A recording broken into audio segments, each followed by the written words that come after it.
Ei, você sabe o que é o código genético? Já ouviu falar sobre isso? Quer relembrar um pouco comigo? Vamos revisar biologia agora. E aí, fofinhos, beleza? Eu sou o professor Jean Brito e esse é o canal Biologia na Veia, um canal de apoio aos seus estudos, e aqui a gente vai revisando o conteúdo, repassando um pouco de teoria, revisando, resolvendo questões. Esse canal é um canal gratuito, foi desenvolvido para te ajudar a conquistar os seus objetivos. Seu objetivo é a aprovação, é o meu objetivo também. Eu quero que você passe na sua prova de vestibular, na sua prova de escola, na sua prova de recuperação, o que aparecer aí de prova para você fazer, tá bom? Gente, trouxe hoje para vocês um tópico super importante. Código genético. Acho que muita gente já ouviu falar a respeito disso, tá, gente? E muitas vezes esse termo código genético, ele é aplicado de forma incorreta nas frases, tá bom? Isso cai constantemente em provas e vestibulares, tá, gente? Já foi tópico abordado na prova do Enem. É por isso que a gente está lançando essa aula aqui sobre código genético, especificamente nessa lista com tópicos importantes para a prova do Enem, tá? Vale a pena assistir essa aula porque a gente vai lembrar para você o que é código genético, a gente vai lembrar para você um pouco a respeito da teoria, né? E você vai ter mais facilidade de responder questões envolvendo esse assunto, tá bom? Então, primeiro passo, gente, código genético é a tabela de códons, aquela tabela de códons, ela vai aparecer aqui para você agora, percebam. Isso é a tabela de códons. Essa tabela de códons, gente, é como se fosse um dicionário, tá? É um dicionário da linguagem molecular que vai acontecer no processo de síntese proteica, tá bom? Então, por exemplo, ó, a gente não faz sequenciamento de código genético. Isso é uma frase que o pessoal pode utilizar de forma incorreta. A gente pode fazer um sequenciamento de material genético, tá? Código genético não se sequencia porque código genético é essa tabela que eu acabei de mostrar para vocês, a tabela que possui, que apresenta os códons, tá bom? Então vem para cá, o que é que eu coloquei aqui para vocês, ó, no quadro? O código genético corresponde à tabela de códons. Os códons, gente, eles estão presentes no RNA mensageiro. Lembra? Só para reforçar para vocês, o RNA mensageiro é aquele RNA que tem a mensagem, a informação para a produção da proteína. Esse RNA mensageiro, ele contém as bases complementares, obviamente, ele foi produzido utilizando-se um molde de uma das fitas do DNA, a fita ativa do DNA, ela é usada como molde para a formação do RNA mensageiro. E esse RNA mensageiro tem as bases complementares, sim, na forma de RNA, para que a proteína venha a ser produzida, tá? Então, cada 3 nucleotídeos que fazem parte da composição do RNA mensageiro constituem um códon. Lembrando que cada nucleotídeo tem uma base nitrogenada, então 3 nucleotídeos correspondem a 3 bases nitrogenadas. Então, a tabela do código genético mostra pra gente cada códon identificando um aminoácido ou identificando a parada da síntese proteica. Gente, essa tabela de códons é a forma que o ribossomo tem de se comunicar com o material genético. Então o ribossomo ele sai traduzindo a informação que está no RNA mensageiro. É por isso que a síntese proteica é chamada de tradução. O ribossomo ele vai deslizando sobre o RNA mensageiro e traduzindo os códons que tem ali.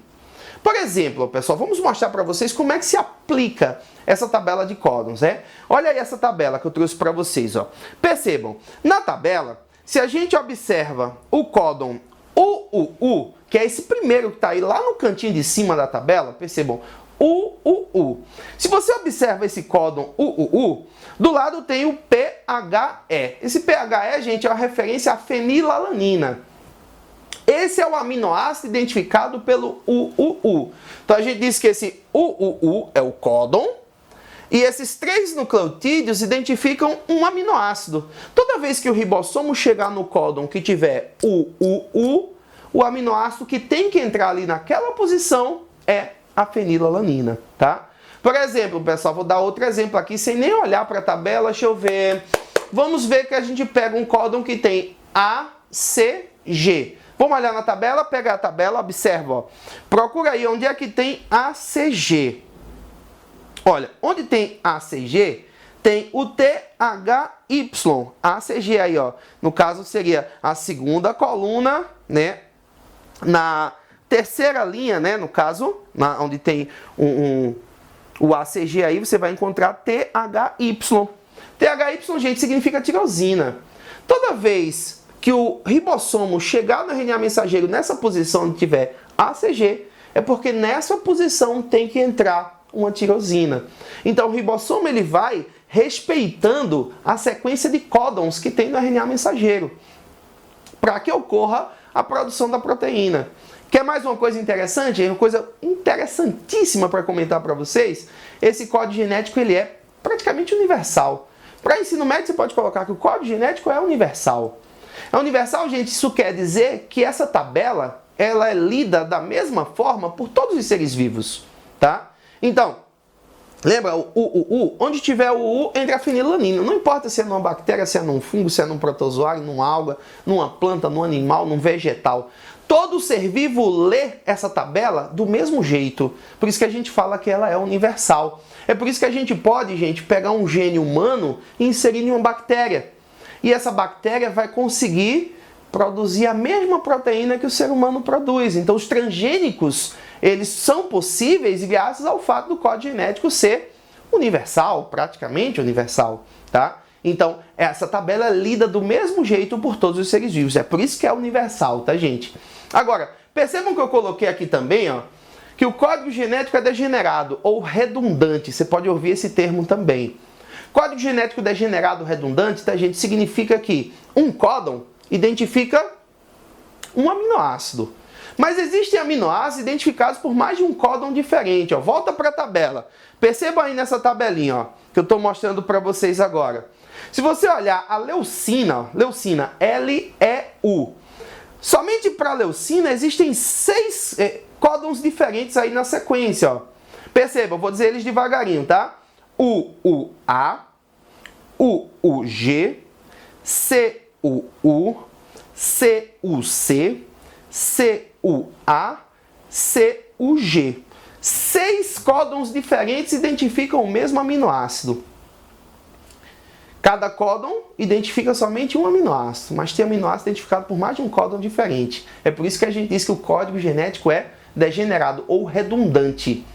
Hoje, por que isso acontece? Porque se a gente tem o códon representado por 3 bases nitrogenadas, se a gente levar em consideração que existem 4 bases diferentes e elas podem se repetir, isso dá pra gente uma combinação 4 vezes 4, 16 vezes 4, 64. Essa tabela toda, ela tem 64 códons. Para quantos aminoácidos que existem diferentes na natureza? 20. 20 tipos diferentes de aminoácidos, tá? Se só existem 20 tipos diferentes de aminoácidos e tem 64 códons, tirando os 3 códons de parada, sobram 61 códons para identificar aminoácidos. Consequentemente, tá, gente, existe aminoácido identificado por mais de um códon diferente. Existe aminoácido identificado por um códon, existe aminoácido identificado por 2. Perceba aí, vou dar um exemplo para vocês. Percebam aí, nessa tabela, ó, o aminoácido metionina, ele só é identificado por um códon, ó, o A, o G. Metionina só é identificado por um códon. O triptofano, TRP, também só é identificado por um códon, ó, UGG. Agora, como eu falei para vocês, a leucina já é identificado por 6 códons diferentes, tá? Então, se você for analisar a tabela, existe aminoácido identificado só por um códon, existe aminoácido identificado por 2, outros aminoácidos por 3, e um códon só identifica no máximo um aminoácido, mas tem aminoácido identificado por mais de um códon diferente. É por isso que a gente diz que o código genético é degenerado. É por isso que a gente diz que o código genético é redundante. Isso possibilita, tá, gente, a substituição, por exemplo, de uma base nitrogenada que forme um códon diferente, uma mutação por substituição de base, forma um códon diferente, mas o aminoácido continua sendo o mesmo identificado. Isso faz com que essa mutação, tá, gente, ela aconteça, porém é uma mutação que não interfere em nada, termina sendo uma mutação silenciosa. Mudou o códon, mas não muda o aminoácido que está sendo identificado ali. Aí, algumas mutações pontuais de substituição de base não alteram a estrutura da proteína, entendeu? Pelo fato do código genético ele ser degenerado, tá bom? Outra coisa, gente, só pra gente fechar aqui o entendimento dessa tabela, existe um códon, que é o códon de iniciação. Esse códon de iniciação, gente, é sempre por ele que nós vamos ter o início de uma síntese proteica. É o códon AUG, ele está de verdinho aí, em verde na tabela, né? Se você perceber, ele está verde na tabela. E esse códon, ele identifica a metionina. Metionina, tá, gente? É sempre o aminoácido de início de uma síntese proteica, tá? Se você perceber nessa tabelinha também que eu trouxe para vocês, ó, percebam que existem 3 códons que estão em vermelho. O AA, o AG e o GA. Esses códons que estão em vermelho tem do lado stop, né? Se não tiver, pode ser stop ou pode ser parada. São códons de parada. Esses códons de parada não identificam aminoácidos, tá, gente? Eles indicam ao ribossomo que a proteína acaba ali. Então eles mostram, é uma sinalização, avisam ao ribossomo, ó, tem que parar a síntese proteica nesse ponto, tá bom? Então, gente, essa foi a nossa aula sobre código genético. Código genético que é universal, que é degenerado. Esse código genético é uma tabela de códons, lembra? Não se sequencia código genético. Eu espero que vocês tenham gostado, espero que vocês tenham entendido esse tópico que é tão importante para que você entenda o processo de síntese proteica, para que você entenda a importância aí da hereditariedade, tá certo? Você gostou? Se inscreve no nosso canal, compartilhe os nossos vídeos, clica no sininho para ser notificado toda vez que a gente postar novas aulas com dicas, com resumos, com questões para vocês, tá bom? Me sigam nas redes sociais, @Jean Brito. Um grande abraço para você, até a próxima!